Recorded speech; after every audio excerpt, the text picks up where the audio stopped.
நம்ம குன்றக்குடி வந்த இதில் வந்து பெரிய ஒரு சம்பவம் ஆயிடுச்சு. என்ன அப்படின்னா வந்து கோயிலெலாம் போயிட்டு சாமியெல்லாம் கும்பிட்டோம். தியாவுக்கும் தரணேஷுக்கும் திங்ஸ் வாங்கணும்னு ஏதாவது விளையாட்டு ஜாமான் வந்து வாங்கியாச்சு. வாங்கிட்டு கிளம்பலான்றப்ப ஏறி எல்லாம் உட்காந்தாச்சு. உட்காந்தோடனே படப்படன்னு ஏதோ சத்தம் கிடைச்சு. அப்புறம் என்னென்னு பார்த்தா பஞ்சர் ஆயிடுச்சு. சவுண்டாக இருக்குது, அங்கிட்டு போய் பேசுவோம் பாருங்க. எல்லாரும் 3 பேரும் தள்ளிட்டு போகிறாங்க. நாக்கு தள்ளிட்டு போகிறாங்க.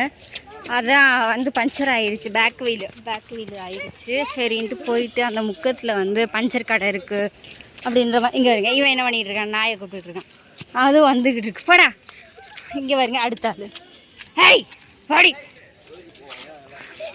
அதான் சரின்னு அந்த முக்கத்தில் போங்க, அங்கே பஞ்சர் கடை இருக்குன்னு சொன்னாங்க. அதனால் நாங்கள் வந்து அப்படியே நடந்து முக்கத்துக்கு இந்நேரம் நாங்கள் பாய்து மாதிரி போயிருப்போம். பஞ்சர் ஆயிடுச்சு. சரி போயிட்டு பஞ்சர் போட்டுக்கிட்டு அப்புறம் பார்த்துக்கிட்டு இருக்காரு. பஞ்சர் இல்லடி, யார் திறந்துட்டா? சரி வாங்க போய் பார்ப்போம், காற்று இல்லையா பஞ்சரான்னு பார்ப்போம். சரி வாங்க. அவங்களாம் முன்னாடி போயிட்டு இருக்காங்க. நான் வந்து ஒரு ஆட்டோக்கார்ட்ட கேட்டேன் எங்கன்னு. அந்த வளைவில் இருக்குமா போமா அப்படின்னாங்க.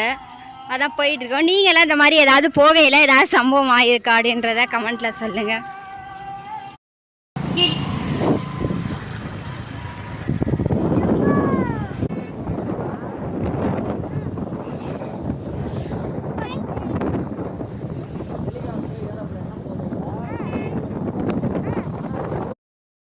ஓகே ஃப்ரெண்ட்ஸ், நம்ம வந்து நல்லபடியாக வந்து மாட்டி கொடுத்துட்டாங்க. ஆமாம், பஞ்சர் ஓட்டிட்டு கிளம்பியாச்சு. இனிமேல் நைட்டு 10-10:30 ஆயிரம். ஏதோ ஒரு பின்னு வந்து உள்ள டயரில் இருந்திருக்கு. டயரில் குத்தி அப்புறம் டியூப்பில் குத்தி, அதனால தான் இதாகிடுச்சு, பஞ்சர் ஆயிடுச்சு. 10-11 மணி ஆயிரம் வீட்டுக்கு. பஞ்சர் ஒட்டியாச்சு. ஜாலியாக நம்ம வந்து வீட்டுக்கு கிளம்பியாச்சு. ஓகே, இந்த விளாக் பிடிச்சிருந்துச்சுன்னா லைக் ஷேர் கமெண்ட் பண்ணி சப்ஸ்கிரைப் பண்ணுங்கள். மறந்துடாமல் நீங்கள்லாம் ஏதாவது எங்கேயாவது